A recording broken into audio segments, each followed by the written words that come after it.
everybody, it's Aluna Michaels, Esoteric Astrologer, talking about the events of December 2022. And hi to the guys at Know Thyself podcast. Thank you for being out there and helping me and sending me people. They're always so cool. Check them out if you haven't before, anyone out there. So we are going to have a full moon on December 7th. And this month is interesting because there's some wild excitement and wild maybe tension, but then undergirded with some real sense of security. So it's an interesting month. We know that Mars is still going backwards, and Mars doesn't go backwards very often. So the Sun is going to be in Sagittarius, and the Moon in Gemini, and then Mars will also be in Gemini. So the Moon is often, it's our emotions, and the full moon things are kind of extreme. But Mars adds extra energy to that. So it can be, especially because it's in Gemini, just watching for your snap judgments. Other people could be kind of irritable because, Gemini is a planet of communication, so people can have kind of sharp words. Sagittarius is a sign of, just being sort of put your foot in your mouth kind of thing. So just being aware that that's kind of in the background there. Maybe cutting people a little bit slack. If you don't have to set super severe boundaries, people could come back and say, oh my gosh, I'm so sorry, you didn't have to do anything. They self-corrected. And also just watching out for maybe just doing spontaneous things that are like, oh, why'd I do that? Or purchasing stuff or whatever can make you, that Mars makes you a little too over-enthusiastic, let's say, So just kind of, maybe run it by somebody who's real balanced to whatever it's going to be about. I'm going to quit my job, or I'm going to buy this thing, or, blah, blah, blah. It's like, okay, maybe just hold out a few days if it's right around the 7th when we're having that full moon, okay? The other thing going on that could add to that kind of lack of perspective, let's say, is the planet Neptune is changing direction. It's going from retrograde to direct. Now, the outer planets, like Uranus, Neptune, and Pluto, and even Saturn and Jupiter really, are direct half of the year and then, retrograde half the year. So it's not a big deal that they are retrograde. It's that changing point, So Neptune is a planet of spiritual vision, but also can be kind of a lack of clarity. So when it's turning around, it is almost like a mini Mercury retrograde. You can feel somewhat discouraged, which isn't generally a Mercury retrograde thing, but as far as the Neptune turning direct, you can feel a little discouraged. And there can be have a history of things like depression or even addiction, just watching the tendency to think, oh, here's that set of feelings, or here's these misjudgments, or here's where I blow things out of proportion. Or if you have set limits with people, did those boundaries start to waver, because that Neptune is like, well, there's a reason why I put that up. You go, maybe it's okay. And then it's like, no, it's not. I needed to put that boundary back up. So I hope I didn't give you a mixed signal there about when people are sort of snappy with the full moon. Again, that could be a temporary thing. But if you got a history with somebody and then you start to feel like, oh, maybe I'll test the waters, and it's like, maybe it's not the best time to test. If you already have limits up, or you made a decision about a relationship or whatever, it's like maybe just waiting till like the middle of December to kind of see about that, because you can seem sometimes extra hopeful about situations like that. But as far as I was mentioning addictions or depression or working with meditation and things like that, you might see that you have much more mastery over these things than you expect. So it's this moment of doubting, but then you come out of it and say, like say for your yoga practice, like even if I'm not doing it every day, I've really noticed my mood is shifting and da-da-da. Or your meditation practice, like you may feel that your inner life is more rich than you give yourself credit for sometimes.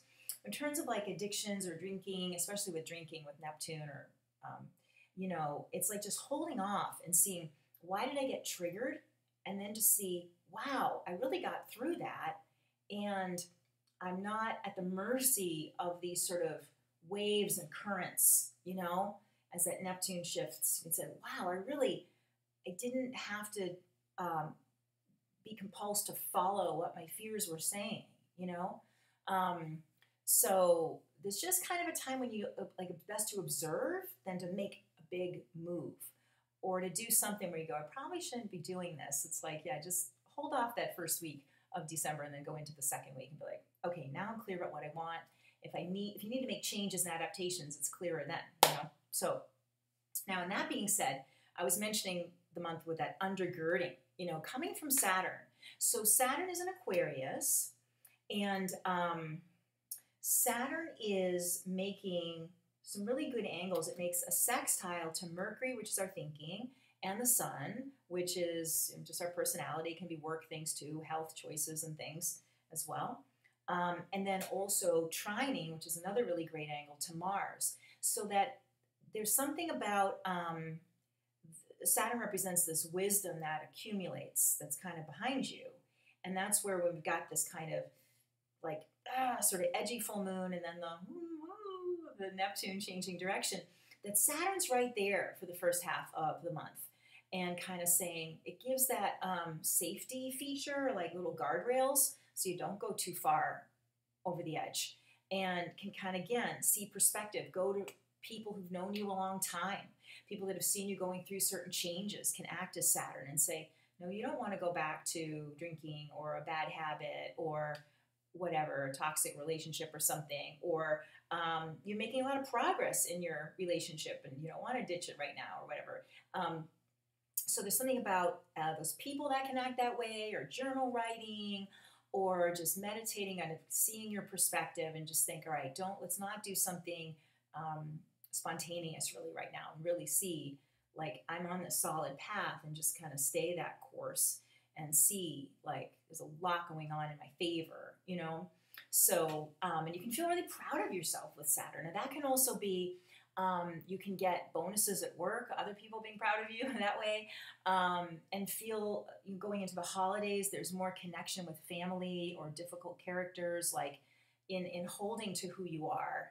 You realize a lot of relationships could be healed and be vastly improved over the past year or so with the Saturn doing that. So that's also really good. Keeping commitments to yourself is also something like it's worth it to maintain your healthy eating habits through the holidays, or your yoga practice, even if you're not going to classes or something like that, to maintain your balance. Or so it doesn't seem boring with the Saturn, but it's like, you know, when I really am at my best when I'm doing these things, and it's not so fun to go wild, you know, because Saturn is more like reserved, but then you realize you actually have more quality of connection with people and you're feeling happier, and it doesn't seem restrictive to have these disciplines when Saturn is working in that nice way.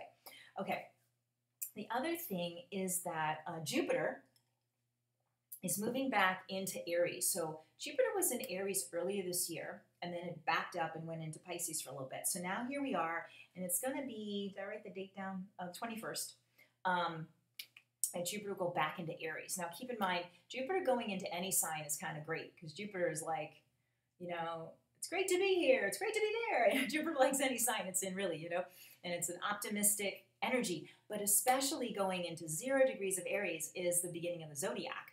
So it's extra fun and extra fresh and extra, you know, ability to try new things. And it's kind of neat. We talk about New Year's resolutions, but once every 12 years, Jupiter is going to start this brand new cycle of the zodiac, which we kind of got twice this year because of the retrograde. But to say, you know, that you can reach for higher goals. You can make big changes in your life.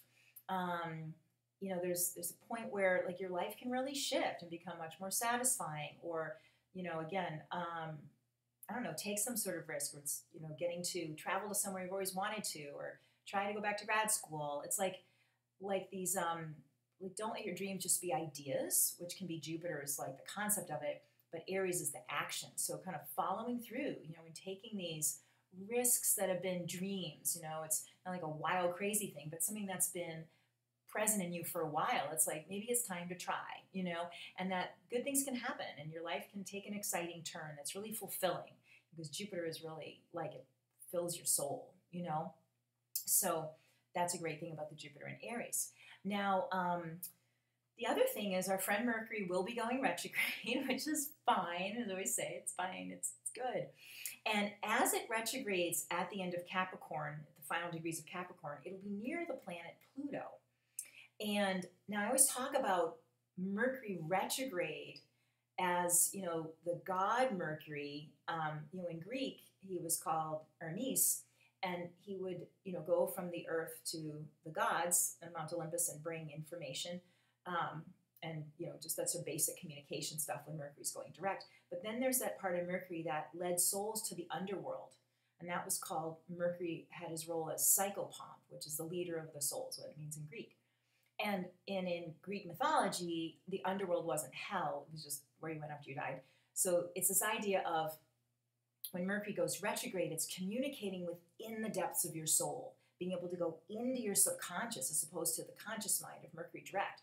So taking that opportunity to be really thoughtful, to embrace parts of yourself that need healing, that are, in this darkness or shadowiness, or seeing things you forgot about, which is part of being in the recesses of your mind. You can rediscover things with Mercury retrograde. And so Pluto, the fact that Mercury's retrograding near Pluto is that light in the darkness, and it is that underworld, so to speak, the richness of what is potential energy within you.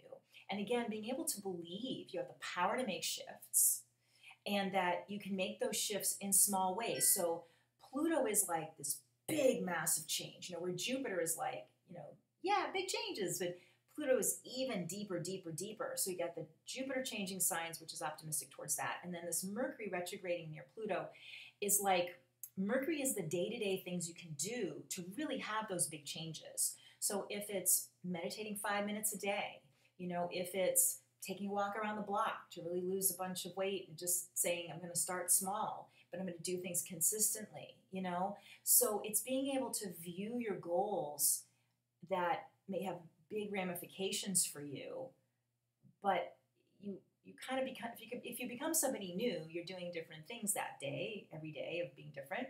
So that Mercury is like, how can I do these small changes that add up to the big changes, and to not feel changes are impossible? So what's manageable now? What's a manageable bite I can do and add into my repertoire and then build upon those things? That can be a great way to see Mercury retrograding in Capricorn, which is ruled by Saturn, which is those small, steady steps that add up to something major.